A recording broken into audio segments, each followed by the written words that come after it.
I'm Nadia, dietitian and certified intuitive eating counsellor, and welcome to Good Enough Nutrition, the podcast, a space where we chat all about nutrition and well-being, intuitive eating, body image, and a sprinkle of all things periods and hormones.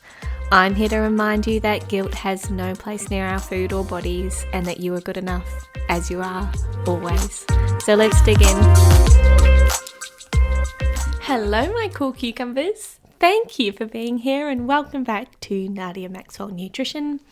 Today's podcast is a bit of a deviation from normal programming. So usually I'm talking all about nutrition, but today I'll be talking a little bit about why I am studying clinical hypnotherapy.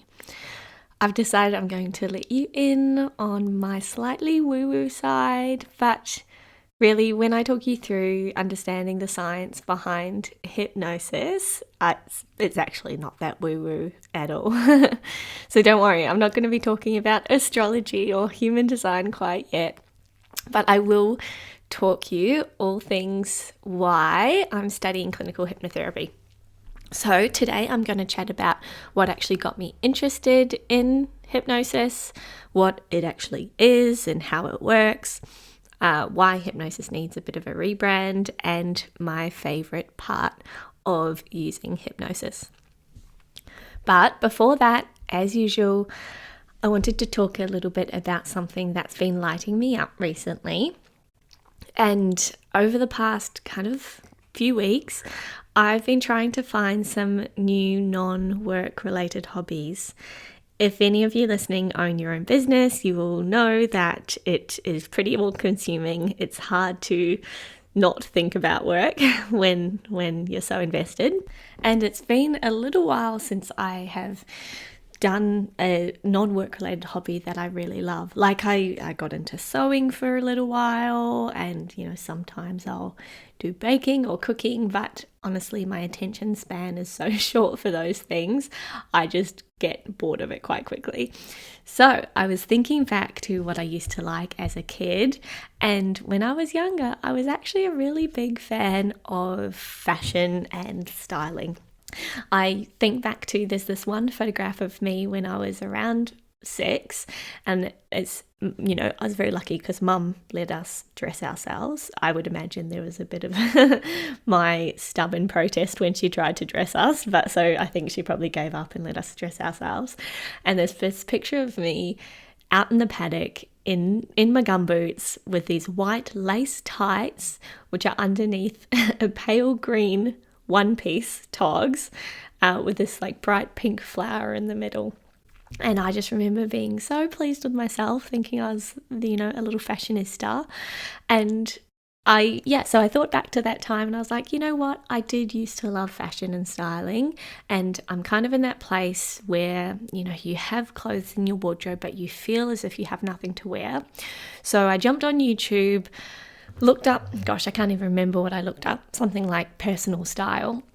And I found a stylist by the name of Alison Bornstein, and she's wonderful. I think her style is very accessible, and she, I think, is best known for what she calls the 3-word method.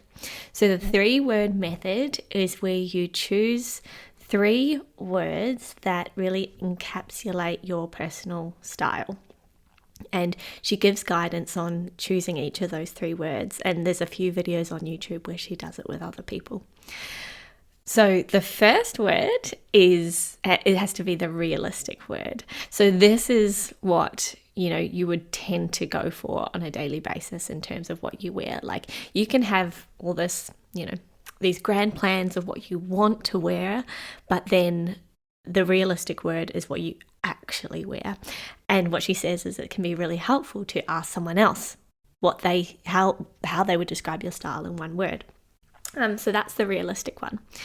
The second word is your aspirational word. So this is the grand plans. This is what you want your style to be like. And then the third word is your emotional word. So how you want to feel when you're dressed. And so I decided to give it a go. She's got this great little kind of word wheel on Instagram which helps you to choose your words. And I chose my 3 words. So first up, for my realistic word, I asked my partner, how would you describe my fashion? And he actually did a wonderful job. He chose a word that encapsulates it really well. And the word he came up with was drapey. So I think another way you might describe that would be oversized or baggy, but I felt like drapey actually fit my style really well, because I do like say things like oversized blazers or baggy jeans, but I also like kind of that drapey dress look as well. So my first realistic word is drapey. Now, before I move on, I always want to acknowledge my privilege as someone in a smaller body in my ability to actually access and wear oversized clothes.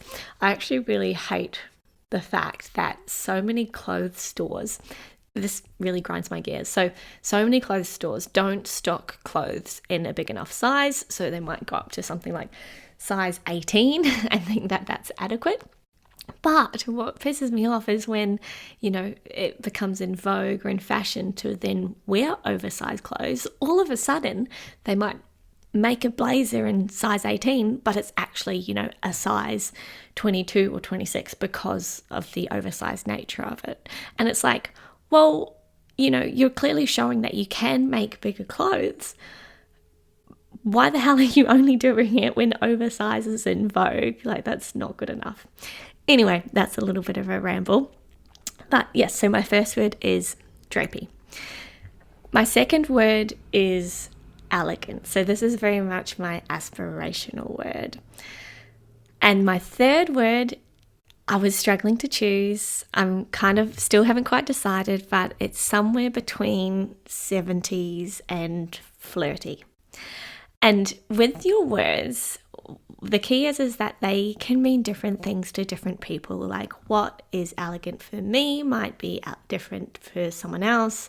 What is flirty for me might be very different for someone else. So it's really the 3 words that you choose are really individual and personal to you. So what I did after going through her whole TikTok feed and Instagram feed and YouTube is I spent half a day in my closet clearing out some of the clothes that I no longer feel aligned with, and styling the ones that I do. And what I found is that when I would put on an outfit that I like, but it feels like, it's something missing, I found that it's always one of my words that were missing.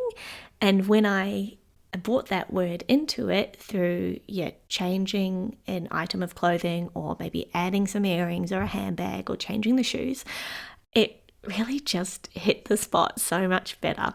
For me, it was often the elegant word that was missing, but occasionally it would be one of the other words. So for example, say if I had like a nice kind of business top on, my normal would be to pair it with some tailored kind of business pants. And then what I realized is, I'm actually missing that drapey element, which is really kind of personal to me and what I enjoy wearing. So then if I kind of swapped out the pants for something a little bit looser, or chucked on an oversized blazer, that really felt more like me. And all of a sudden, I am much more in love with my wardrobe again than I have been in a long time. And I actually think it's probably going to help me shop more mindfully as well, rather than just kind of choosing items that I'm drawn to in the moment. It might make me feel a little bit more conscious of how it fits in with my 3 words, and how it might fit in with some of the other items I own. So that's what's been lighting me up. I will, as usual, post a carousel of images and link to the wheel of words that I mentioned, as well as the 3-word method by Alison Bornstein. And I would love to know what your 3 words are if you give it a go. All right, let's shift over into talking all about why I'm studying hypnotherapy. If you'd asked me about hypnosis 3 years ago, I would have felt like probably most people feel, and what would have come to mind would have been, a stage hypnotist, making a fool out of people, getting them to cluck like a chicken or bark like a dog on stage, or, fall asleep at the click of a finger. But over the past few years, I've actually become a lot more open to the idea of hypnosis. And what kind of first got me thinking more about it was when I did a course on eating disorders and digestive health. And during that course, the presenter, she's a wonderful dietitian in the United States, Marcy Evans, she spoke about one research study which compared gut-directed hypnotherapy with the low FODMAP diet. And so the study had 3 groups. They had a group doing gut-directed hypnotherapy for 6 weeks, a group doing low FODMAP, and a group doing both. And what they found is that after the 6 weeks, all of the groups had very similar level of improvements, like around that 70% or so, which is quite good. And what's more is that at the 6th month mark, when they followed up after 6 months, they found that all of the groups sustained that improvement, but the group that did gut-directed hypnotherapy alone actually had greater improvements in their anxiety and depression. And hearing that study, like you will all know that I'm obviously a big fan of talking about our relationship with food and prioritizing that in whatever we do. And I personally as well have had some issues with digestive symptoms, and long ago, back when I was studying, I actually did the low FODMAP diet myself. And what I found is that it was not great, did not do positive things for my relationship with food, and actually created a lot of fear around high FODMAP foods. And so based on my own experience, but also experiences of many clients that I've seen, if I can, I will try and avoid doing any elimination diets. And don't get me wrong, I do think there's a place for looking at food intolerances and maybe doing more of a simplified low FODMAP, or really tailoring what the person needs to their symptoms, and when we're looking at food and food intolerances. But if there is an option to be able to support someone through gut-directed hypnotherapy to get similar improvements, then I am all for it. So that's initially what got me thinking about, hypnotherapy might be a wonderful tool to add to my toolbox. And then, as the universe tends to, it sent me another nudge, and in the form of a colleague of mine who's a wonderful psychologist. And so she does a lot of work in the endometriosis space, and she had actually just done a hypnotherapy course in 2022. And I was like, how interesting. I'm really interested in that. And then kind of the final nail in the coffin was when I was looking more into hypnosis and what it involves, I actually realized that I had been doing self-hypnosis for over a year. So I'd been doing kind of like a meditation course, a kind of manifestation practice, and it involves hypnosis recordings. I just thought it was a guided meditation initially, but then looking into hypnotic techniques, I realized, when I'm doing these, I'm actually going into trance and using hypnosis to support the changes. And because I'd found doing that so beneficial, that was really what kind of pushed me over the edge to go, okay, I think this is actually going to be a wonderful tool in my toolbox, and maybe it's something that I should study. When I thought more and more about it, it's not just gut-directed hypnotherapy that I thought would be useful, but because what I find is that generally when it comes to talking about relationship with food and body, like people generally know what to do. Like it's not a knowledge gap that people are experiencing when they come to see me usually. Like there might be the odd pieces of wisdom I can impart or knowledge or skills, but usually there's some underlying beliefs that make change really difficult. And what I was finding is that, once I'd imparted some knowledge and skills, people would make changes and see improvements, but it would take a really long time, and sometimes those changes were not sustained, and I could just feel myself feeling stuck having these conscious conversations about a person's relationship with food or their body, and not actually getting to the deeper stuff, to the subconscious beliefs that were blocking the change. What I realized is that hypnosis is a wonderful tool that can support us to shift those underlying beliefs and therefore make the changes that we want to make. And so that can be used, like I said, for the gut, for pain, but also for a relationship with food and body. I want to talk you through what hypnosis actually is so you can understand it a little bit more deeply. So I tend to describe hypnosis as a bit like a guided meditation. If you've ever been to yoga and lay down in shavasana afterwards, and then the teacher will talk you through kind of like a guided meditation and you're feeling super relaxed and in flow, it's quite likely you're in trance at that point. So it's very similar to that.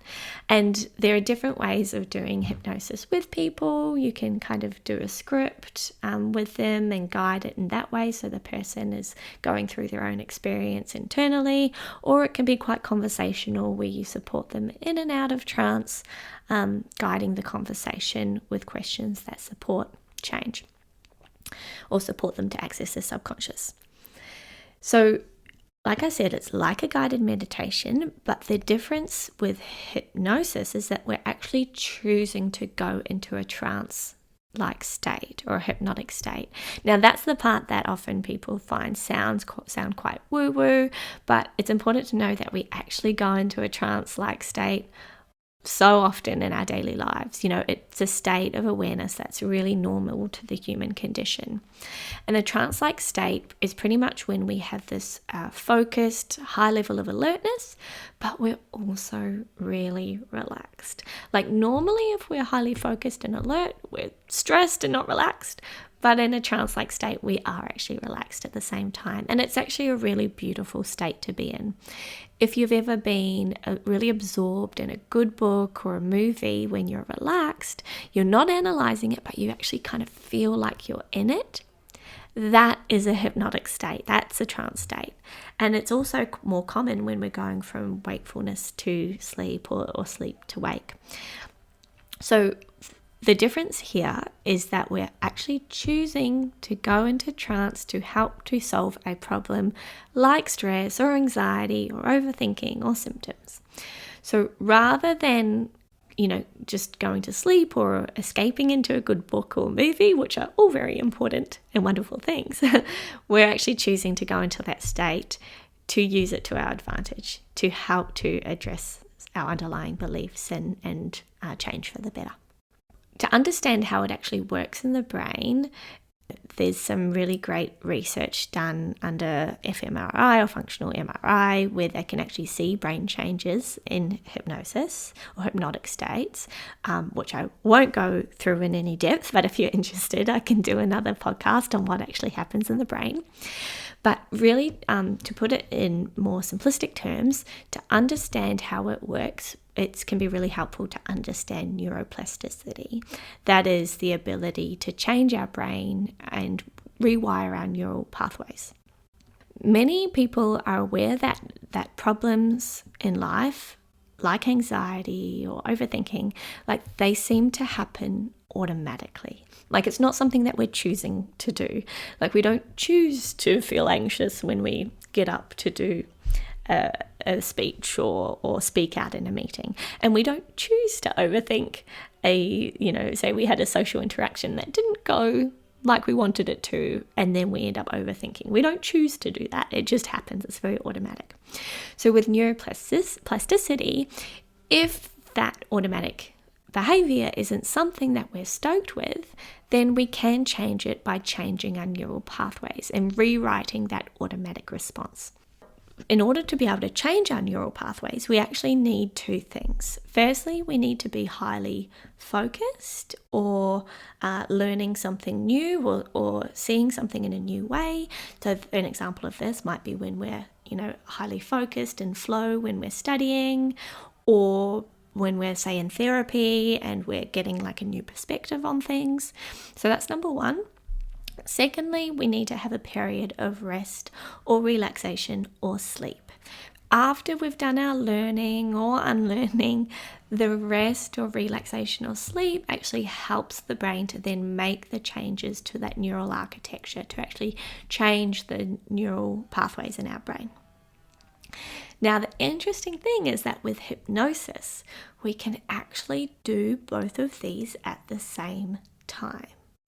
The changes in our brain when we're in a hypnotic state allow us to be in that state of focus, getting a new point of view by accessing our subconscious, and doing so while we're super relaxed. So we're rewriting those old beliefs or patterns in a really relaxed state, which then allows that acceleration in neuroplasticity. And an example would be like if you think about a time you've ever had kind of like a eureka moment in the shower or in the bath, a time that you're usually, in flow, kind of but alert, you're not asleep in the shower bath, hopefully, but you're also very relaxed. And then eureka, you have a moment where something kind of changes in your brain, or you have a new realization. That's pretty much what is happening when we're in hypnosis. And because we're doing both at the same time, like I said, we're doing the focused, but being relaxed, it can happen nice and quickly. And I think that's what's appealing to a lot of people who seek out hypnosis, is that changes can often be more rapid than if we're just kind of trying to change things from that conscious level. All right, so that's neuroplasticity, and that's what hypnosis is and how it works. The other thing I wanted to talk about is the fact that hypnosis has a bit of a branding problem, and like I said before, I think that's owed to how we think about hypnosis in terms of stage hypnotists and how they will get people on stage to act silly and bark like a dog. And it's interesting because if I were to say to someone, do you want to learn how to go into a focused and relaxed state and use it to solve challenges in your life? Most people would be like, yeah, sign me up. I can solve challenges, or I can improve anxiety while being relaxed. Cool. But then if I were to say, do you want to do that by using hypnosis, people would often, be afraid. They get this look of skepticism across their face, and they're like, oh my gosh, don't you dare hypnotize me. And so I think the issue with how we understand hypnosis is this fear of this loss of power or loss of control. It's like someone else is doing something to me that I don't have control over. And that is obviously a very scary thing to experience. And I hope no one experiences that, right? And why I say it's got a bit of a branding problem is because often that's what stage hypnotists lead you to believe, is that they have control over your mind, right? But that's not at all the case. What the research actually shows is that you can't be made to do anything you don't want to do when you're under hypnosis. So I haven't actually read it, but I've heard about it, a study where they asked people under hypnosis to do certain things. And when there was something that came up that the person didn't want to do, like getting undressed, they just won't do it. And they're entirely within control the whole time. And so Dr. David Spiegel, who's a really well-known psychiatrist and hypnotherapist who works in the space and does a lot of research at Stanford, I think, he says that you're actually gaining control because it allows you to get unstuck from your old beliefs and see something from a new point of view, which is very hard to do otherwise. So he often terms hypnosis in the way that we're gaining control rather than losing it. The second point is that often, like I said, people think that hypnosis is something that is done to them, but contrary to that, all hypnosis is actually something that we do to ourselves. And that is why hypnosis actually works so much better on people that believe in it and expect it to work than it does on people that don't. It's because they're self-guiding that hypnosis. And like I said before, like my introduction to hypnosis without me knowing was actually doing recording. So I was actually doing it to myself. And I think that's really important to understand. And one of the things I love about it is because it's you're building skills that you can use lifelong because it's something you have within you already. And that speaks to probably one of my favorite things about hypnosis, and that is that it rests on the foundation that each and every one of us has the inner resources to heal. We all have a wise or authentic or higher self that knows exactly what we need. Often people aren't tapped into it, but hypnosis can be something that helps us to tap into it. And as a hypnotherapist or a budding hypnotherapist, that's something that I love because I do truly believe that. I believe that every person has exactly what they need within them. And it is truly amazing to watch. If I think about like dietetics training, we were told to position ourselves as the expert, and the more I've worked with people with lived experience, the more uncomfortable I've really felt with that positioning. Like, yes, like I said before, I may have knowledge I can impart or skills I can teach, but it's actually only when people I work with can connect with their own intuition and needs and desires and knowing if or when or how to apply that knowledge or those skills, that's only when the true healing takes place. And I know this as well from doing hypnosis on myself. Like I said, I listen to a recording, so of course the person speaking has no idea what's happening internally for me, and yet I can access my subconscious and shift beliefs and find healing with all the inner resources I have. Similarly, when I've done hypnosis with clients, it feels really weird to me because I normally know what's going on in their minds because they talk to me about it, but I actually don't have to know what's going on in their mind and body when they're in trance, when they're in flow, because they are just accessing their own inner resources for healing. Yes, I love it when afterwards people tell me a little bit about their experience if they want to, but I actually don't have to know it for it to work because I trust that people have everything they need within themselves to heal. And like anything, like there are contraindications where hypnosis might not be appropriate under certain circumstances. So if someone's, for instance, is suicidal or has any psychosis as part of their medical history, then, a good hypnotherapist will always screen for that and abide by, those contraindications and only use it when it's safe. Also, being like a trauma-informed practitioner myself, I felt it really important for me to do like a legitimate course, not just a 2-day certificate, to ensure that I was getting quality guidance on how to make it safe for people I'm working with. And I finish up in December, but I'm beginning to integrate hypnosis into my practice whenever a client is open and suitable to it. It's been really fun. So I really just want to close this episode with the message, that core message, which is why I love hypnosis so much, is that message that you have all the internal resources you need to heal. And hypnosis might just be a really interesting avenue to support you to connect with those internal resources and hopefully get the desired outcome. If you found this episode interesting, please let me know if you want to hear more. I know it's a deviation from the norm, but I'm really keen to hear what you think. So hit me up over on Instagram at Nadia Maxwell Nutrition, or send me an email, hello@nadiamaxwell.com. Thank you all for being here. I love you all, and I will see you later. Thank you so much for listening to Good Enough Nutrition. If you have thoughts or questions from today's episode, hit me up over on my Instagram at Nadia Maxwell Nutrition. If you have a moment to rate or review the podcast, that would be amazing. Or share that you're listening on your stories and tag me. I absolutely love to see it. As always, remember that guilt has no place near our food or bodies, and you are good enough as you are always.